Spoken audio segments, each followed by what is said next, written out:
में एक बार फिर से आपका स्वागत, अभिनंदन। तो चलिए आज की चर्चा को आगे बढ़ाते हैं। तो आज की चर्चा थोड़ी सी गंभीर विषय की है और इसके बारे में आप सभी लोग जानते ही हैं और बहुत अच्छे तरीके से जानते हैं। फिर भी मैं उसके बारे में आपसे चर्चा ही कर रही हूँ।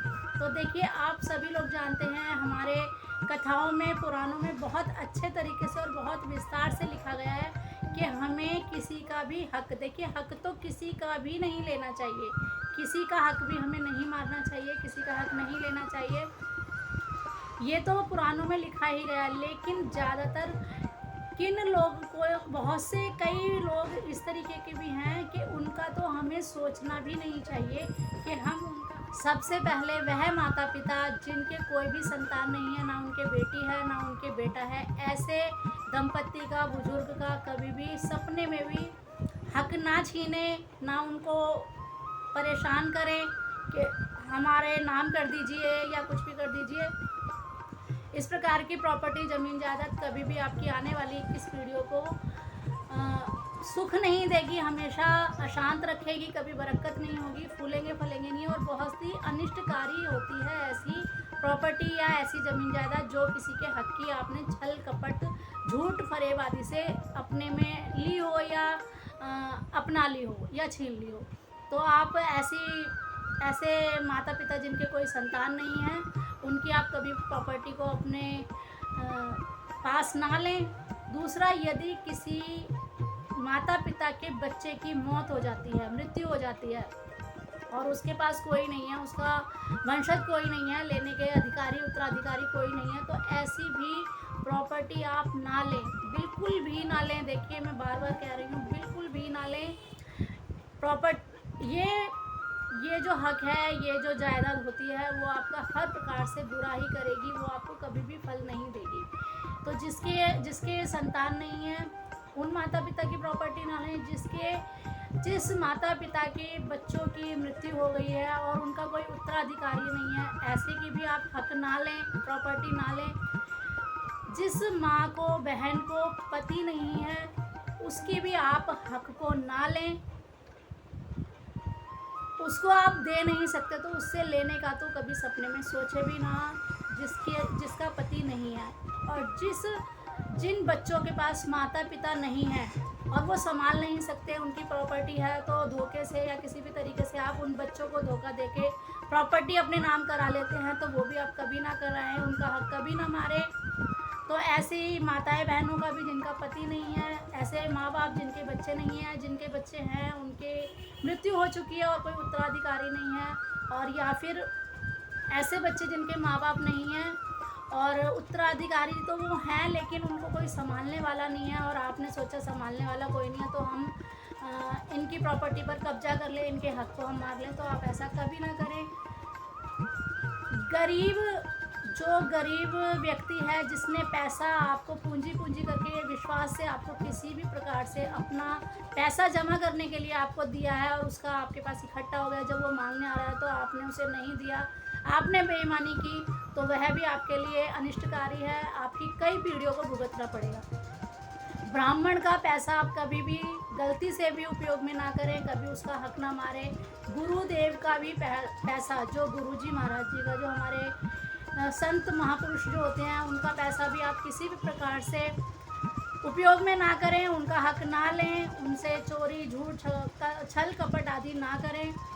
गौ माता के लिए इकट्ठा किया हुआ पैसा या धर्म में इकट्ठा करके जो पैसा हम लगाते हैं, वो पैसा धर्म में खर्च करने वाला पैसा, गौ माता की सेवा के लिए, हॉस्पिटल के लिए, कन्यादान के लिए, अपंगों के लिए या किसी भी प्रकार के सहायता के लिए जो पैसा आपके पास इकट्ठा है, उसमें आप बेईमानी कभी ना करें, कपट कभी ना करें उसमें, और किसी का हक भी ना मारें। ये हमारी आने वाली सभी पीढ़ियों को बिगाड़ देता है। कष्ट इतने होते हैं कि ये कलेजा फाड़ कर आपको ना जाने किस किस रूप में कई गुना, 1000 गुना करके देना पड़े, लेकिन उसका फिर भी आपको प्रायश्चित, आप कितना भी कर लेंगे लेकिन आप उसका प्रायश्चित नहीं कर पाएंगे। इसके बारे में मैं आपको एक दो उदाहरण भी कथाओं के माध्यम से और पुराणों के माध्यम से दे रही हूँ।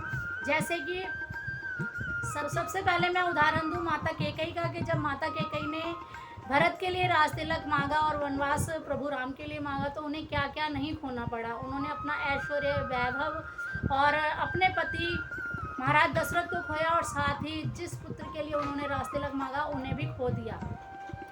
तो और काफ़ी ही अनिष्टकारी उनके लिए हुआ जब उन्होंने किसी और का, भगवान राम का हक अपने पुत्र को देना चाहा।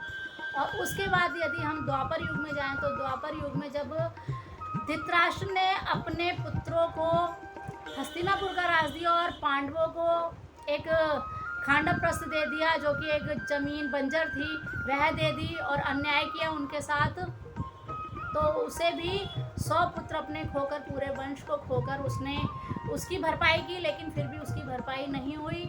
और इसी प्रकार से जब इससे पहले थोड़ा और जाएं, तो भीष्म पितामह के लिए भी यही प्रश्न कर दिया था सत्यवती के पिता ने कि मेरी बेटी का जो पुत्र होगा वही हस्तिनापुर का सिंहासन लेगा, जबकि हस्तिनापुर का सिंहासन भीष्म पितामह का था।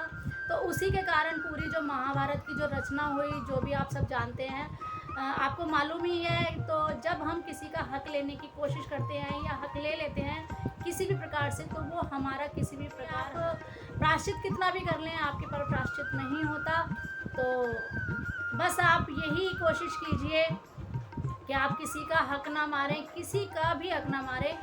1 रुपये का भी यदि आपने किसी का लेन देन कर लिया और वो आपने बेईमानी कर लिया, तो हजारों करोड़ों गुना करके आपको उसका लौटाना ही पड़ेगा। और ना जाने भगवान किस रूप में, किस प्रकार से आपसे वह उस तक पहुँचाए और आपको क्या क्या भुगतना पड़े। इसी के बारे में एक कथा भी मैंने सुनी है कि एक संत महापुरुष थे, वो मंदिर में बैठते थे, मंदिर गांव के बाहर था, और उन्हें जो प्रसादी भगवान शिव पर चढ़ाई जाती थी वो उनसे अपना निर्वाह करते थे और आराम से रहते थे और भजन करते थे। एक बार वहाँ से रास्ते से एक सेठ जी गुजरे। सेठ जी ने देखा कि पूज्य संत बैठे हुए हैं, तो उन्होंने 1 टका उन्हें, सोने की मुद्रा या जो टका या कुछ भी था, वो उनको दिया और कहा कि प्रभु आप ये सेवा स्वीकार करें। तो उन संत पुरुष ने, वो बहुत ही महान संत रहे होंगे, उन्होंने कहा नहीं बेटा, मुझे आपसे ये नहीं चाहिए। उन्होंने कहा भगवान मुझे लगता है कि आपको बहुत आवश्यकता है इसकी, तो आप ले लीजिए।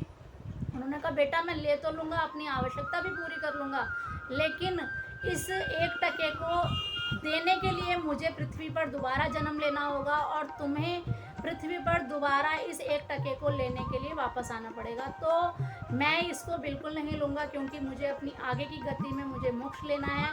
मोक्ष प्राप्त नहीं होगा, उसमें ये 1 टका भी बाधा बन जाएगा। इस प्रकार से उन संत भगवान ने, साधु ने, उनका सेठ जी का 1 रुपया जो टका था वो नहीं लिया। तो बस मैं आपको आज की वीडियो में यही बताना चाह रही हूँ कि किसी का हक ना मारें। किसी का हक लेने से आप उसे पचा नहीं पाएंगे और ना जाने कितने हजार गुना, करोड़ों गुना करके आपका कलेजा फाड़ कर वो आपको वापस करना पड़ जाए। कुछ लोग क्या करते हैं कि कहीं से पैसा इस प्रकार का आ गया या ले लिया, तो वो दान दे दिया, या अपनी बहन को दान में दे दिया, अपनी बेटी को दान में दे दिया, तो कि जी हमने तो थोड़ा सा रखा, उसमें से कुछ अंश दे दिया। तो इस प्रकार से आप चतुराई भगवान के साथ तो कर नहीं सकते। आप व्यक्ति को, इंसान को बेशक मूर्ख बना सकते हैं, लेकिन भगवान आपकी चतुराइयों में आने वाला नहीं है, उसके पास पल पल का हिसाब है। तो इस प्रकार की भी आप चीज़ें ना करें। कई बार क्या करते हैं कि भाई भाई का हक मार लेते हैं, तो जिसका हक मारा वो तो अपनी मेहनत से आगे बढ़ जाता है। आपने फिल्मों में भी देखा है, कई फिल्मों में देखा होगा कि भाई ने भाई का हक मार के उसे धक्के मार के घर से बाहर निकाल दिया, तो वो तो सफल हो गया, उसके पास तो हर प्रकार के ऐश्वर्य वैभव आ गए, और जिसने वो हक लिया वो दर दर की ठोकरें खा रहा है और आगे चल के वह उसी के पास भिखारी बनकर पहुंचता है। ये आपने बहुत फिल्मों में भी देखा है और आपके आसपास ऐसी घटनाएं होती ही रहती होंगी। तो भाई का हक ना लें, बहन का हक ना लें, माँ बाप का हक, बच्चों का हक, किसी और का हक जो है वो आप किसी का भी ना लें। बस मैंने पूरी शुरू से लेके अभी तक की वीडियो में आपको यही कहा है कि किसी भी प्रकार का आप जाने अनजाने, यदि आपसे अनजाने में भी किसी का 1 रुपया भी आ गया तो वो भी आपको 100 गुना करके देना ही पड़ता है। तो जब आप जानबूझ के इस प्रकार की चीज़ें करते हैं तो सोचिए कि उसका परिणाम क्या होगा। तो गरुड़ पुराण में भी इसका बहुत ही विस्तार से व्याख्या की गई है और पद्म पुराण में भी, और जो कि रोंगटे खड़े कर देने वाला और आत्मा को झकझोर देने वाला है। तो मेरी आपसे यही प्रार्थना है, करें, अपने पुरुषार्थ पर विश्वास करें और ठाकुर जी का भजन करें। ठाकुर जी आपके पुरुषार्थ से आपको फल देंगे ही देंगे। तो बस आज की वीडियो में बस इतना ही। मैं बहुत भावुक भी हो चुकी हूँ क्योंकि आज का विषय बहुत गंभीर था। तो आज के लिए बस इतना ही।